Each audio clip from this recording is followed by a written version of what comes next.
Welkom by die Ligpunt Kerk podcast. As Ligpunt gemeente is dit ons begeerte om God te verheerlik deur disippels te wees wat disippels maak en 'n kerk te wees wat kerke plant. Geniet hierdie week se preek.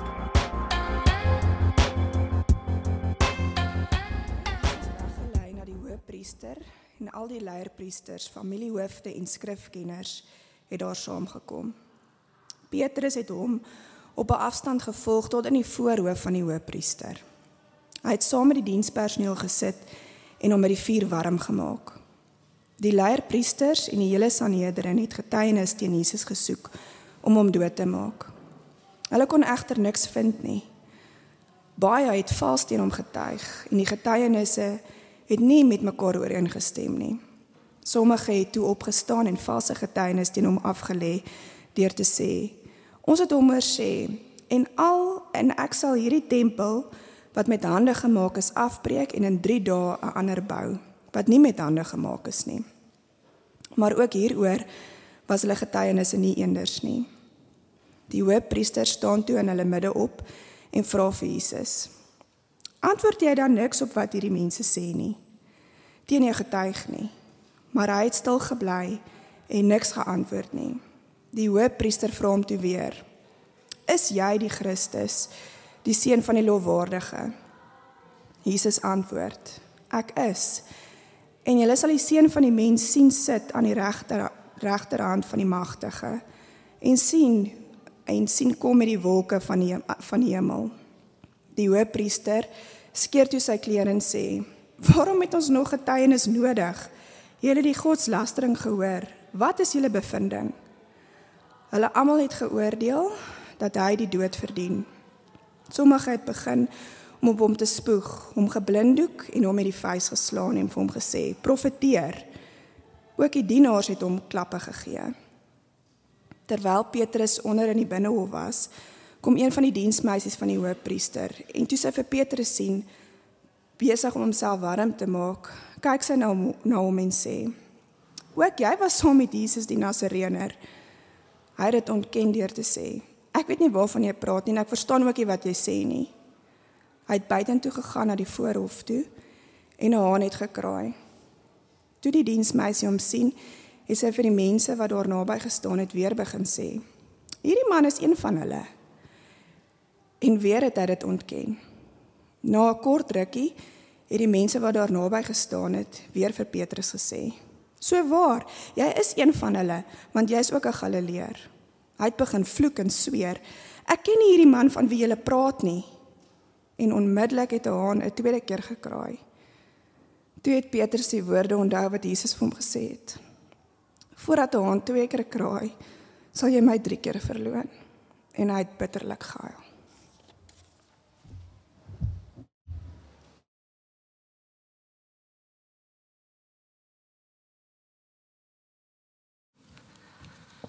Goeiemôre vriende. Ek gou hierdie vir ons wegvat. Baie welkom hierso aan julle elkeen vanoggend.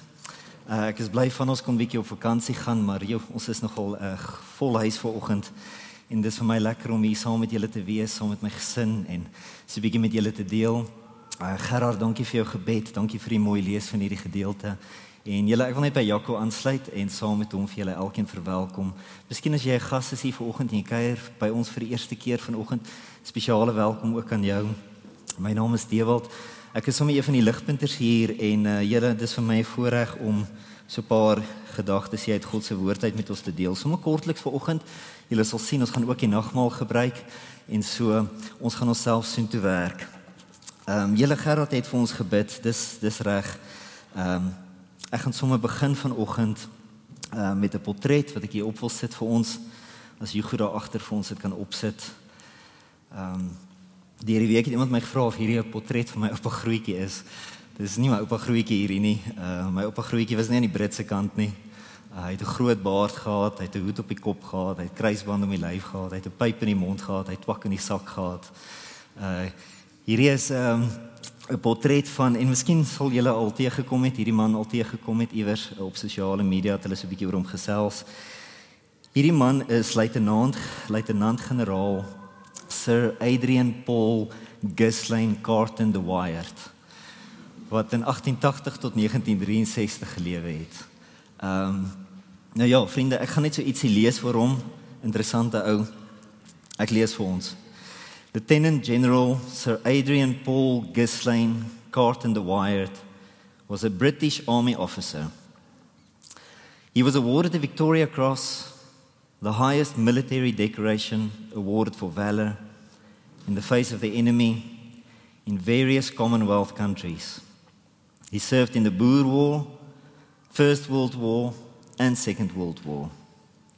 He was shot in the face, head, stomach, ankle, leg, hip, and ear. He was blinded in his left eye. He survived 2 plane crashes. He tunneled out of a prisoner of war camp, and he tore off his own fingers when a doctor declined to amputate them. Describing his experiences in the First World War, he wrote, "Frankly, I enjoyed the war." My vriende, hierdie ou het 'n bietjie van 'n legendariese figuur geraak. Hy het boeke geskryf, geïnspireer deur sy lewe, en hierdie boekreeks se naam was The Sword of Honor. En jong seuns het dit gelees. The Sword of Honor. Wel vriende, dit is wat Petrus vir Jesus wou wees, jy weet, en ek wou daar begin om ietsie van Petrus vir ons te wys. Dit is wat Petrus vir Jesus wou wees. Petrus wou Jesus se Sword of Honor wees, sy swaard van eer. In Markus 8, ons kyk nie daarna vanoggend nie, maar terug in Markus 8 was Petrus die eerste disipel gewees wat vir Jesus regtig begin sien het as die koning, as die Christus. Dit was 'n groot oomblik in Markus. Petrus begin sien dat Jesus is die koning, hy is die Christus. En kort na dit, toe Jesus begin praat van sy vyande wat hom gaan doodmaak, toe het Petrus opgevlam en hy het gesweer dat hy sy koning teen al sy vyande sal beskerm. Hy gaan die voetsoldaat van Jesus wees, sy swaard van eer. Dit was sy lewensplan. Die punt is dat Petrus se aanvanklike geloof in Jesus was 'n geloof in Jesus wat gegaan het oor alles wat hy vir sy koning moet doen. En dis 'n belangrike punt om te sien hierso. Dis die agtergrond waarteen ons hierdie tragiese verhaal van Petrus in Markus 14 moet verstaan. Oor die feit, Markus 14 gaan dan oor die feit, as 'n ou dit in ag neem, Markus 14 gaan oor die feit dat Petrus nie die man was wat hy wou wees nie. En dis redelik duidelik in die gedeelte. En vriende, dis in 'n sekere sin ook maar die tragedie van ons almal se lewens, nê. Daar is in ons elkeen 'n tipe gebrokenheid, 'n tipe wond, 'n tipe magteloosheid, 'n tipe behoeftigheid, 'n tipe beperktheid selfs. My jonger broer, hy het onlangs tot bekering gekom. Hy het my verlede week kom sien om te deel daaroor. Dit was een van my besigste dae van die week en toe kom hy en vir 5 ure het hy my uit die werk gehou soos wat hy net getuig het van alles wat Jesus in sy lewe doen. So dit was 'n great dag. Ons het baie koffie gedrink en ek het al my werk net op sy geskuif. Dit was 'n wonderlike dag om te hoor oor my broer en hoe hy tot bekering gekom het. Maar jy weet, saam met die gesels en so het hy my toe iets vertel wat in sy lewe gebeur het toe hy heel wat jonger was. En dit het my nogal getref, jy weet, want ek het dit nie besef toe dit gebeur het nie, alhoewel ek in 'n sekere sin op die toneel was. Dit het hom vir jare ook van Jesus al weggehou. Jy weet, na die tyd waarna hy verwys hier, toe hy jonger was, dit was kort na my eie bekering, en ek het met hom begin praat elke aand oor Jesus. Ons het begin liedjies sing in sy kamer, ons het begin Bybel lees, en net met hom begin deel oor Jesus. Maar hy het op 'n punt gekom iewers na die tyd, wat hy besluit het, hy moet self iets vir Jesus doen in ons huis. Want dinge was moeilik in ons huis gewees op daai stadium.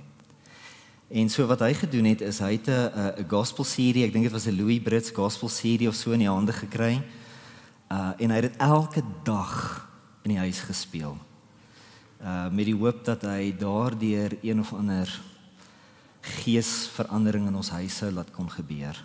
Hy wou iets regkry daardeur. Wat natuurlik gebeur het, is hy het almal in die huis net irriteer. En op 'n dag het my stiefma nou genoeg gehad van sy gospel serie, en toe breek sy die ding, en sy gooi dit weg en sy waarsku hom op te hou met sy nonsens. En dinge het eintlik van daai punt af eintlik maar net versleg in die huis. En vir jare, baie jare, was dit die einde van my broer se geloof in Jesus. Vir 19 jaar lank was dit die einde van sy geloof in Jesus. Want soos Petrus het sy aanvanklike geloof ook gegaan oor alles wat hy moet doen. En dit het misluk. Wat hy wou doen het misluk. En dit het hom seer gemaak. Hy het seer gekry deur geloof te hê in Jesus op so 'n manier. En julle, hierdie storie van my broer, dit onderlê vir my iets van Petrus se verraad van Jesus hier in Markus 14. Ek sien iets soortgelyk hier. Jy weet, vroeër in Markus 14 in Getsemane, toe Jesus se vyande opdaag om hom te vang, toe was Petrus aan die slaap. Hy was nie op sy pos om sy koning te beskerm, soos wat hy al van Markus 8 af beloof het nie. Toe dit 'n saak maak, het Petrus niks vir sy koning beteken nie. So wanneer ons hier in vers 53, dis die eerste vers waarmee ons gedeelte begin, wanneer ons hier in vers 53 lees wat gebeur met Jesus, dan verklap dit iets van Petrus se nederlaag. Daar's spanning hierso wat ons optel, ten minste vir hom. Ons lees daar, soos julle sal kyk, hulle het Jesus weggelei na die hoëpriester en al die leierpriesters, familiehoofde en skrifkenners het daar saamgekom. Julle, vir Petrus word Jesus natuurlik weggelei omdat hy nie sy koning kon beskerm nie. En daarom as jy kyk na vers 54, verstaan ons hoekom hy doen wat hy doen. Ons lees daar, Petrus het hom op 'n afstand gevolg. Die swaard van eer hang terug. Hy het hom op 'n afstand gevolg, tot in die voorhof van die hoëpriester. Hy het saam met die dienspersoneel gesit en hy het hom by die vuur warm gemaak. So julle, hierdie is obviously nie meer Petrus die swaard van eer nie. Hierdie is Petrus wat verslaan is. Hy het sy koning misluk en hy het sy eie eer verloor. En ek wonder sommer net, jy weet, soos wat ons hier stil staan vir 'n oomblik, hoeveel van ons is vanoggend hier met so 'n gees? Dis 'n baie tipiese gees om in te wees. Ons is ook baie bewus van ons mislukkings. Ons voel ook verslaan daarin. Ons voel glad nie eerbaar nie. Ons doen dalk die kerk ding, maar ons volg op 'n afstand. Ons kruip weg. Ons steek nie ons kop uit nie. Ons vrees eintlik die ontbloting van ons lewens, want dit gaan nog steeds oor dit wat ons moet doen en hoe ons moet lyk. En is als baie gebroken in ons. So ons volg op 'n afstand. Julle, Petrus se geloof in Jesus was gegrond op wat hy moet doen. En toe hy niks vir Jesus kon doen nie, het dit hom verslaan in skande, en uit daardie verslaane skande het hy toe vir Jesus met, soos ons sien in hierdie gedeelte, met 'n magtelose woede verraai. Dis waarom hy so vloek in vers 71. Vloek het baie keer te doen met magteloosheid en verslaanheid. Maar baie belangrik ook om te sien hier is vers 72. Groot wending, vers 72. Met die derde keer wat Petrus vir Jesus in hierdie toestand waarin hy was verraai het, lees ons hier. Petrus het die woorde onthou wat Jesus vir hom gesê het. Voordat 'n haan 2 maal kraai, sal hy my 3 keer verloon. En hy het bitterlik gehuil. Bitterlik gehuil. Het is belangrik om te verstaan wat hier aangaan. Vroeër in Markus 14 het Jesus aangekondig dat sy vyande hom daardie selfde nag gaan vang om dood te maak. En weer julle, soos in Markus 8, het Petrus opgevlam en hy het beloof om vir Jesus te beskerm. Onthou, dit gaan ons vir Petrus oor wat hy als moet doen. Maar Jesus het Petrus gewaarsku daarteen. Petrus gaan misluk. Petrus ken homself nie so goed soos wat hy dink nie. Hy gaan misluk. Jesus het ook aan Petrus probeer verduidelik dat hy eintlik gekom het om vir Petrus iets te doen. En dit wat hy vir Petrus kom doen het, moes die pad volg van sy dood. Alreeds daar in Markus 10 vers 45, 'n belangrike vers in die evangelie van Markus, leer Jesus vir ons, ek het nie gekom om gedien te word nie, maar om te dien en my lewe te gee as 'n losprys vir baie. Maar vriende, Jesus weet dat ons dien van hom gereeld sal misluk. Hy het nie daardie las op ons kom sit om te sê, kry dit reg nie. Dit is sy dien van ons wat die ware anker gee tot ons lewens. Petrus was blind vir dit. Petrus het aangedring op 'n geloof in Jesus wat gaan oor alles wat hy moet doen. En dit het hom verset en dit het hom verblind teen dit wat Jesus vir hom moes kom doen deur sy dood. En vriende, daardie houding maak ons blind vir Jesus, sodat ons hom nooit sien nie. Ons sien hom nie in al sy pragt vir ons nie. Petrus was eintlik trots. En Markus 14 vers 72 wys ons die uiteinde van sy trots. Sy mislukking het hom verslaan. En die skande daaroor het hom in woede sy koning laat verraai. Sy bitter trane was die besef daarvan. Sy bitter trane was die breek van sy trots. Spreuke 11 vers 2 leer ons, as verwaandheid kom skande. En dit is die groot rede vir Petrus se verslaande verraad van Jesus. Hy was trots in sy eie krag en dit het hom verslaan. Sy bitter trane was die besef daarvan en dit was die breek van sy trots. Psalm 86 vers 1, iets wat ek hierdie week raak gelees het, vat so mooi vir my saam, waar Petrus homself nou bevind in sy bitter trane. Wat is in sy bitter trane aan die gang? En dis wat die vers lees daar. Here, ek is magteloos en behoeftig. Dis waar Petrus nou is. Ek is magteloos en behoeftig. En vriende, dit is die bitterlig. Dit is die bitterlig waarin Jesus met ons trots gebroke lewens wil werk, om in hom te glo eerder as in onsself.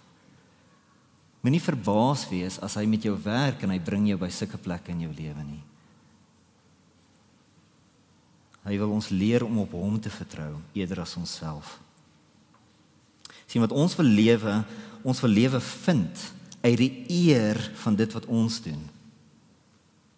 Maar dit is wat Jesus vir ons kom doen het, wat vir ons lewe bly gee in hom, in sy eer, wanneer ons lewens ons verslaan. Dit is wat dit beteken dat hy ons koning is. Dit is geloof in Jesus. Dit is eintlik waar Markus 14 gaan. Die klem in ons gedeelte is nie uiteindelik op Petrus se verraad van Jesus nie, maar dit is op wat Jesus vir Petrus doen terwyl Petrus hom verraai. Dis die skerp lig wat in hierdie gedeelte na vore kom. En ons lees daarvan in daai verse 55 tot 65, lê daai juweel van Markus vir ons opgesluit. In vers 55 lees ons, die leierpriesters en die hele Sanhedrin het getuienis teen Jesus gesoek om hom dood te maak. Hulle kon egter niks vind nie. So julle die gedagte hier is dat hierdie mense eintlik klaar besluit het om vir Jesus dood te maak. Reg? En nou soek hulle die verskonings daarvoor. Nou ons gaan nie vanoggend kyk na al die detail van hierdie komplot teen Jesus in ons gedeelte nie, maar ek wil tog vir ons een ding uitwys. En dit is Jesus se stilte. Jesus doen niks om homself te verdedig teen hierdie korrupte mense wat hom gaan doodmaak nie. So daar in daai gedeelte na 'n spul valse aanklagtes teen hom, lees ons in verse 60 en 61. Die hoëpriester staan toe in hulle midde op en vra vir Jesus, antwoord jy dan niks op wat hierdie mense teen jou getuig nie? Maar hy het stil gebly en niks geantwoord nie. Die geweldige kontras, Petrus wat vloek buite en Jesus wat stil bly binne. Vriende, hierdie stilte van Jesus is merkwaardig. Ons moet onthou dat Jesus nie swak is nie. Hy is iemand met geweldige mag en geweldige gesag. Vroeg in Markus het Jesus vir 40 dae sonder kos of water elke versoeking van Satan in die woestyn weerstaan en hy het hom oorwin. En so, hy het as die een wat regeer uit die woestyn gestap. En al die tekens van sy wonderwerke was 'n aankondiging van sy heerskappy oor hierdie aarde. Hy het die Satan oorwin en hy het sy koninkryk kom vestig. En so het hy gekom en met die mag en met die gesag van God het hy siekes genees, hy het die dooies opgewek, hy het duiwels uitgedryf, hy het storms met 'n woord stil gemaak, hy het duisende versorg met kos wat nie klaar raak nie. Dit is wat Petrus in Markus 8 gebring het by die punt om te besef hierdie koning is die koning en dat hy sy swaard van eer gaan wees. En nou bly Jesus stil. Hy bly stil voor hierdie mense wat hom gaan doodmaak. En hy onderwerp homself aan hulle korrupsie. Probeer indink die selfbeheersing wat hierdie mens moes gehad het. Hierdie mens wat God is, sy selfbeheersing om dit te doen. Nou miskien soos ek dink ons almal sukkel soms met Jesus se stilte. Soms wens ons hy wil opdaag en hy wil die lewe kom uitsorteer met sy mag en sy gesag. Daar's baie stilte in ons lewe, in ons geloofslewe saam met Jesus. Hy is nie altyd op die voorgrond besig om sy mag en sy gesag in te span op obvious maniere vir ons nie. Toe Petrus buite staan en vloek, julle was dit nie net omdat Petrus self verslaan was nie. Deels dit ja, maar ook omdat Jesus niks doen om die situasie aan te spreek nie. Vroeger in Markus 14 het Jesus vir hulle gesê, "The shepherd shall be struck and the sheep will be scattered. You will all fall away on account of me." Bedoelende, my stilte gaan aanstoot gee aan julle. Pas op vir die aanstoot van my stilte in julle lewe.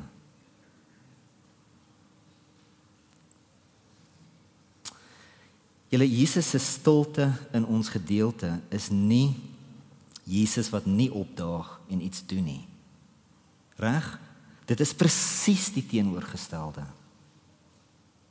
In Markus wys Jesus ons sy grootste mag en sy grootste gesag, nie in sy wonderwerke nie, maar in sy stilte. Terwyl Petrus buite vloek en skel en verraad teenoor Jesus pleeg, is Jesus binne besig om geslaan te word, vals beskuldig te word, en hy gaan binnekort gekruisig word, en hy bly stil daaroor. Want Jesus het gekom om vir Petrus te red deur sy dood. In stilte het Jesus die oordeel van God oor Petrus se lewe sy eie kom maak. En dit terwyl Petrus buite staan en vloek en hom verraai. Die dignity van ons koning.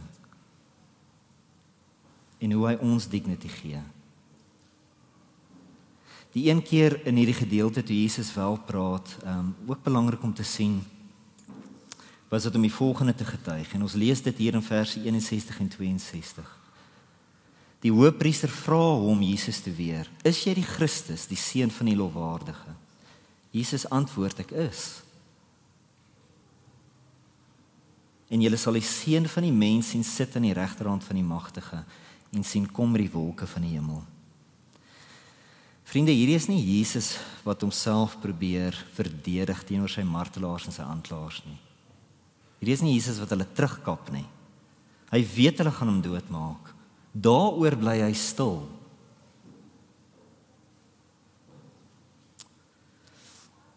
Hierdie is Jesus wat getuig wat hierdie mense se marteling en die doodmaak van hom en sy stilte daaroor gaan vermag. Belangrik vir ons om te weet dat Jesus se stilte het krag, sodat ons kan vashou aan hom en weet sy stilte is nie hy wat nie opdaag nie. Dis 'n troostende gedagte hierdie. Dis aangrypend om te weet. Hy's besig om te getuig wat hierdie mense se marteling en die doodmaak van hom en sy stilte daaroor eintlik gaan vermag. Dit gaan hom bekroon as die koning wat ons kom red het deur sy dood, waarop ons regtig kan vertrou. Ons kan hom vertrou in sy stilte. En julle, so was dit natuurlik, nee, dit is die hele getuienis van die Nuwe Testament. Na Jesus se dood, na sy opstanding uit die dood, sy hemelvaart na die troon van God, waar hy gaan sit het as die koning waarop ons kan vertrou, lees ons in Openbaring 5, en dit is waar Openbaring gaan. Dit wys vir ons die uiteinde van die saak van Jesus se stilte. Openbaring 5, daar lees ons en leer ons aan hom wat op die troon sit, aan die lam wat geslag is, kom toe die lof en die eer en die heerlikheid en die sterkte. Ons koning is sterk vir ewig en ewig, omdat hy geslag is en met sy bloed mense vir God gekoop het. Jesus se swakheid in Markus 14 was sy sterke hand. Vriende, hierdie is 'n uitnodiging vir ons om in Jesus te glo, eerder as onsself. Ons krag gaan nie baie ver kom nie. Dis verseker, veral nie in 2024 nie. Met dit wat als in die wêreld aangaan, ons krag gaan nie ver kom nie. Ons moet geanker raak in ons koning. Geloof in Jesus gaan nie oor alles wat ons vir hom moet doen nie. Dit gaan oor alles wat hy vir ons kom doen het en wat dit beteken vir ons lewens elke dag. Soos Petrus, julle staan ons gereeld buite met ons eie bitter trane. Dis waar, né? Van jou en van my. Ons staan gereeld buite met ons eie bitter trane. Ons lewens is vol mislukking. Dis vol skande en verslaanheid. Soms vol woede oor ons toestand. Soms met vloekende frustrasie, omdat dit nie lyk of Jesus opdaag om iets daaraan te doen nie.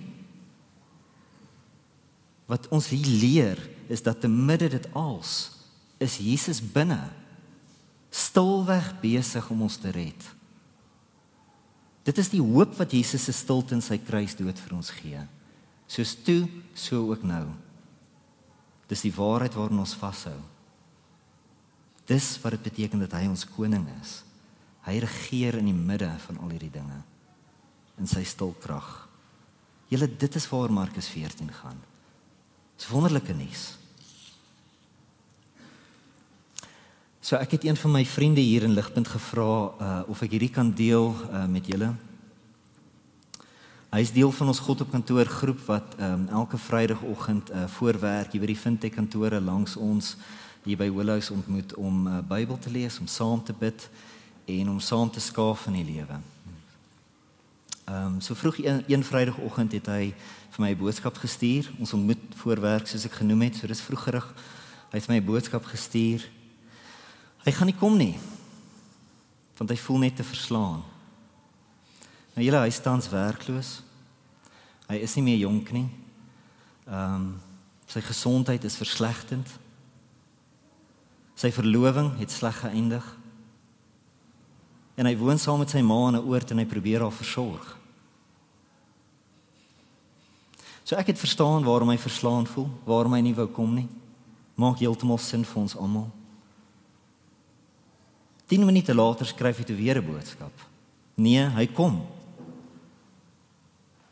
Jesus werk met hom om op te staan en te kom. Dis die gist of it.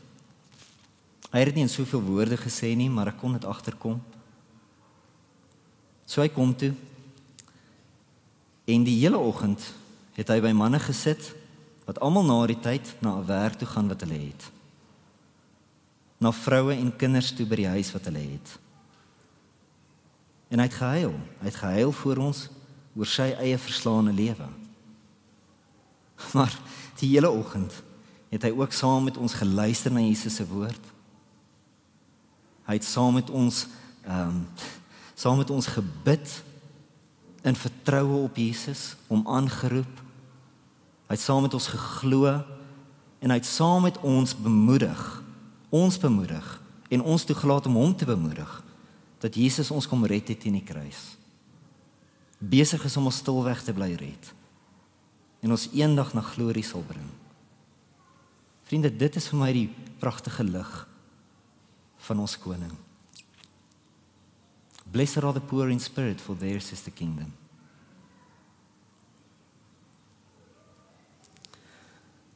Myns insiens is hierdie man die ware luitenant-generaal, Sir Adrian Paul Ghislaine Garton de Wyatt. Nie omdat hy onder enige illusies is vir sy eie lewe nie, maar omdat dit wat Jesus hier in Markus 14 kom doen het, 'n lig is in sy lewe. Iets is wat met sy lewe bly werk, iets wat in sy lewe iets bly doen, wat ons almal daardie Vrydagoggend versterk het in ons eie vertroue op Jesus te midde ons eie bitter trane. Dis die krag van ons koning se werk in ons. Dis wat hy in ons doen. Ons geloof in Jesus gaan nie oor alles wat ons moet doen nie. Dit gaan oor alles wat hy doen. Alles wat hy kom doen het hier in Markus 14 en alles wat hy aanhou doen in ons lewens deur dit. En hy beloof dat dit ons deur die wêreld sal kry. Dit gaan ons deurbring. Dit gaan oor alles wat hy kom doen het en hoe dit ons lewens van krag tot krag begin verander in hom. So julle, ek wil daar eindig en ek wil ons na die nagmaal toe bring. Ek wil ons elkeen vanoggend nooi om ons koning regtig te vertrou. Dit is hoe ek na die nagmaal toe wil kom, sien dit as 'n geleentheid om ons koning vanoggend te vertrou, deur saam met ons die nagmaal te gebruik. Die brood en die wyn verteenwoordig dit wat hy in Markus 14 kom doen het. Die brood verteenwoordig sy marteling en die breek van sy liggaam deur hierdie mense wat hom doodgemaak het. Ons lees bietjie daarvan hierso, hoe hulle hom begin uitmekaar skeer het. Die wyn verteenwoordig sy bloed wat in stilte uitgegiet was deur sy dood om vir ons sondes teen God, teen die kruis te betaal. Die nagmaal julle verteenwoordig Jesus se stilte, waarin hy gekom het om ons te dien, om ons te red. Maar o magies, ons moet nie daai krag onderskat nie. Die nagmaal versterk ons vertroue in ons koning. Te midde ons eie verslaanheid, te midde ons gereelde frustrasies met Jesus, so oënskynlike stilte in ons lewens. Dis waar hy met ons praat, om te sê, julle is veilig en julle is geanker. Soos wat sy stilte hier in Markus 14 ons kom red het, so kan ons deur die nagmaal vertrou, dat hy ons stilweg bly red. Julle, ons leer vertrou op hom. Dit is waar die nagmaal gaan. Dit is vir ons om te leer vertrou. Dit versterk ons vertroue in hom eerder as onsself. As jy hierdie ding saam met ons kan glo vanoggend, vriende, dan wil ek jou nooi om saam met ons die nagmaal te geniet. Geleentheid om tot geloof te kom vanoggend as jy nog nooit het nie. Maar julle, as jy dit nie kan glo saam met ons vanoggend nie, moet dan nie die nagmaal saam met ons gebruik nie, want dan maak jy 'n spottery daarvan. Moet dit nie doen nie. Wat ek sal voorstel is, bly die saak omtrent Jesus ondersoek. Kom terug na Markus en ander plekke in die Bybel toe, totdat jy hom begin sien as die een wat jy nodig het in jou lewe. Behoeftig en magteloos, soos Psalm 86 sê, is die enigste manier hoe ons na hom toe kan kom en hom sien vir al sy pragt. So julle, ek wil dit daar laat, dis 'n uitnodiging, gaan kry gerus 'n stukkie brood, kry 'n glasie wyn of sap, kom sit weer, dan gaan ek vir ons bid om vir Jesus wat op die koning is, wat op die troon sit, bedank vir dit wat hy vir ons kom doen het, bedank vir die troos en die hoop wat ons in hom het, en dan gaan ons dit saam drink en saam eet, en dan gaan ons staan en ons gaan hom loof, want hy is waardig, né? Soos Openbaring 5 ons leer, hy is waardig om geloof te word, en ons wil dit doen as ons klaar is vanoggend, so kom ons doen dit julle. Vir meer inligting oor Ligpunt Kerk, besoek gerus ons webwerf op www.ligpunt.com of kontak ons gerus by info@ligpunt.com.